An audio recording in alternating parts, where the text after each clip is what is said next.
Guys, papalit tayo ng brake pad ng KLX 150 dahil ito ay pudpud na. Pag hindi nyo ito pinalitan agad, ang pupudpurin niya yung disc plate. So magpalit na lang kayo agad ng brake pad para hindi na kayo papalit ng disc plate. So kailangan nyo na tools itong alin. Convert na to kasi inano ko na lang to, ni-restore kasi nga yung stock nito nasira na, so pinalitan ko ng bago. Kasi pag bibili ako ng caliper na yung mumurahin, ang pangit, mabilis mag-alog, basta parang mabilis siya masira. Itong stock kasi sobrang solid talaga, sobrang ganda gamitin.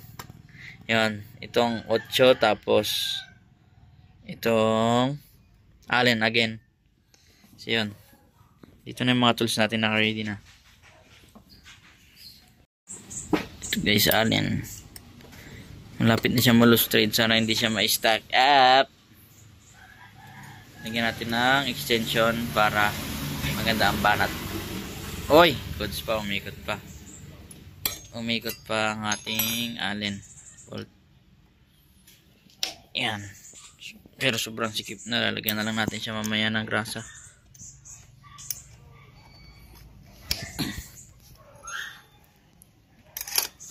Kailangan pursahan lagyan natin ng extension para mas madali natin siya ikutin.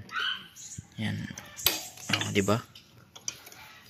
Lagyan ko na lang ito mamaya ng grasa para madali lang siya tanggal sa susunod ulit natin na palit ng brake pad.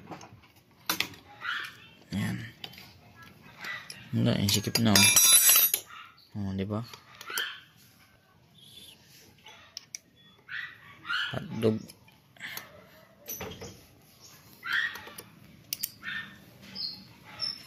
Hotdog, pwede pa maikot to yan, pero hindi siya maikot.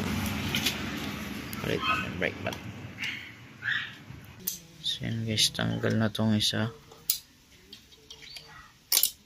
Dito na naman tayo sa 8. Yan, gamitan natin siya ng T8. Uy, hindi kaya kaya naman ng one hand. Kala ko hindi kaya ng one hand Yan, tanggal na rin, luwag na rin siya. Yan,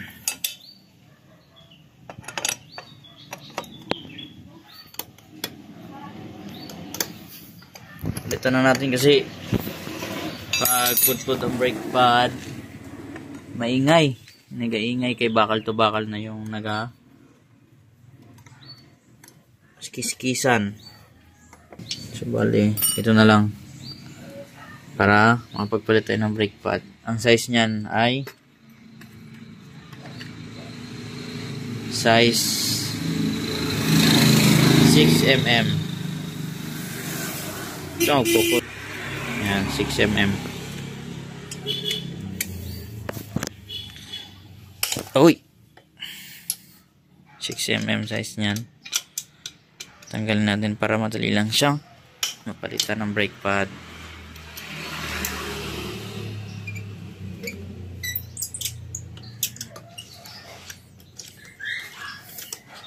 Tanggal.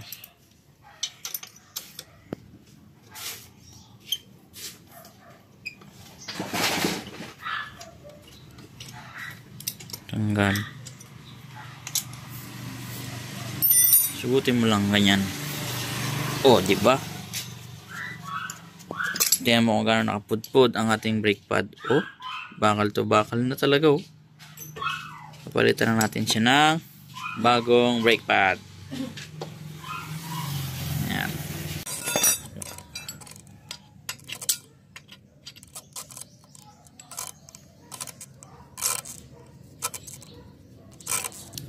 Sikip niya.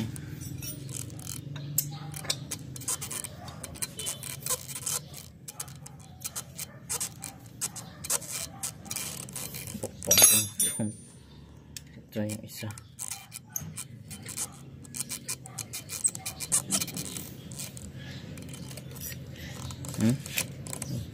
Tingnan nyo guys, pudpud na, diba? pudpud. Bakal. Kahit ano.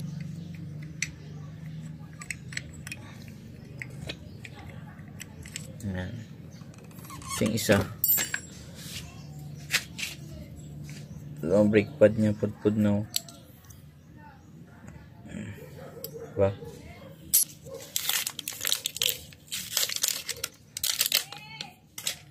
Oh, ayan yung bago. Diba? Pag-compare mo sa luma. Pag-compare natin sa luma.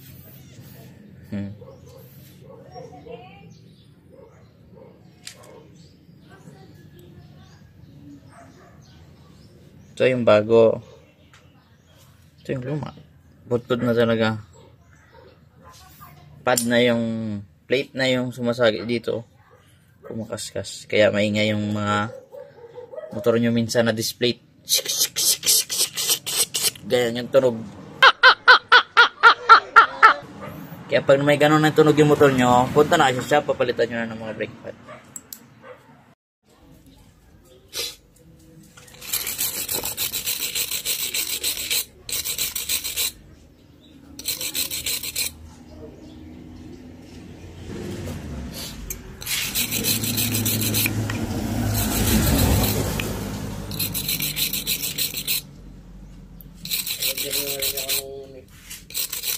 Itong mga to, linisan nyo din pag binuksan nyo na, kasi tumutulak to eh. Pag nagpipreno kayo, dapat may play to.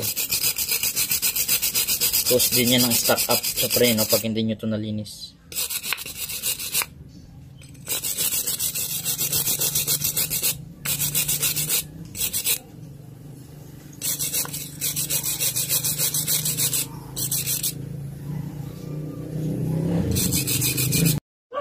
Itong ilalim ng mga brake pad nyo, mga caliper pala, tsaka ito mga ilalim ng caliper nyo, linisan nyo rin yan kahit steel brush lang. Tanggal lang yung mga excess nyo dyan na alikabok.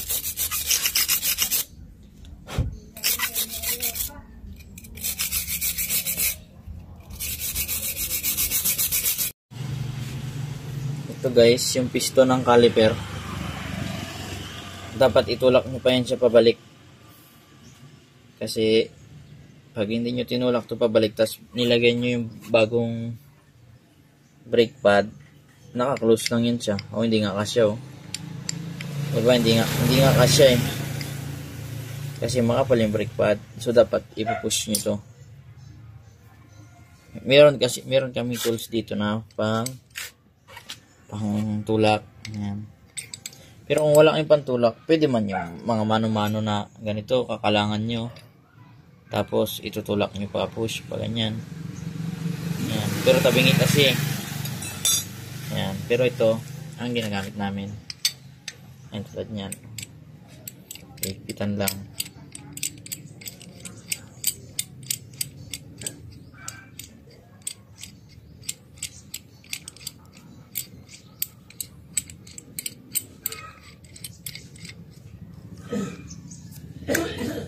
Ipitan.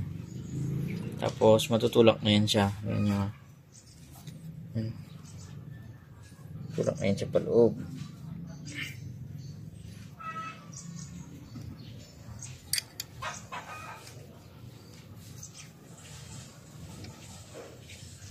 Ayan.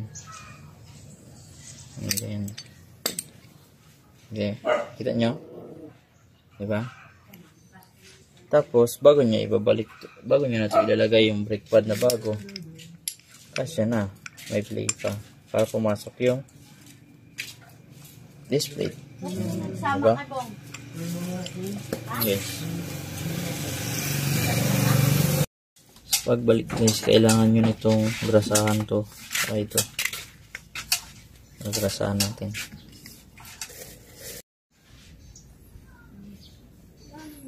Brasahan nyo yan, yung loop nyo. Kasi dyan nagpe-play yung mga rad. Lagyan natin yan. Loop. Kailangan brasahan.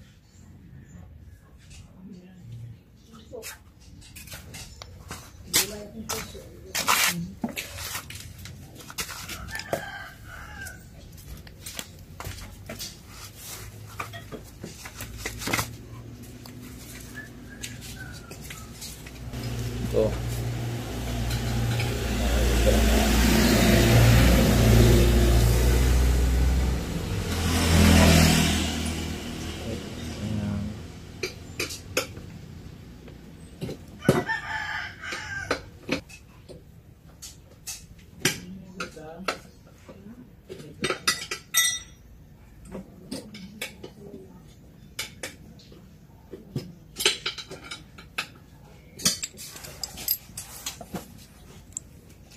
Itong mga lock ng pad nagagrasahan din para hindi mag-stack up.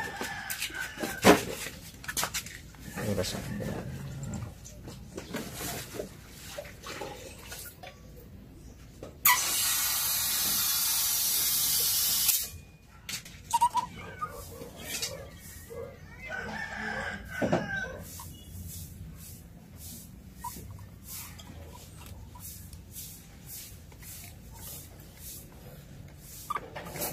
Tigas mo. Wait. Pag. Ito.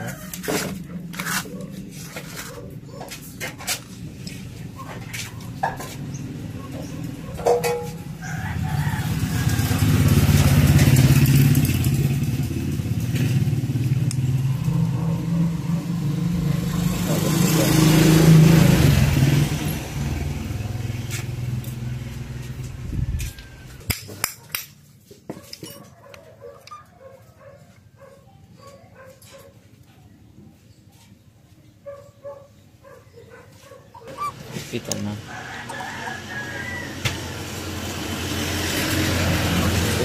Lagyan natin na lang yung stone. Ito. Ngayon ko si Trevor mag-try. Yan. Sabi ko backroad lang kami. Gusto niya lang mapuntahan yung magandang view doon sa may bakungan. Yung pinasok na itong motor ko.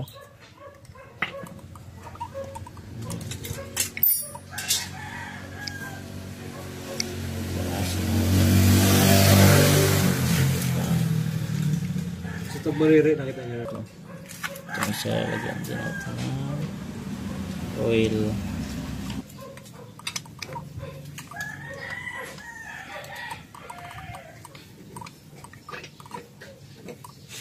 Tapos, ibabalik na natin.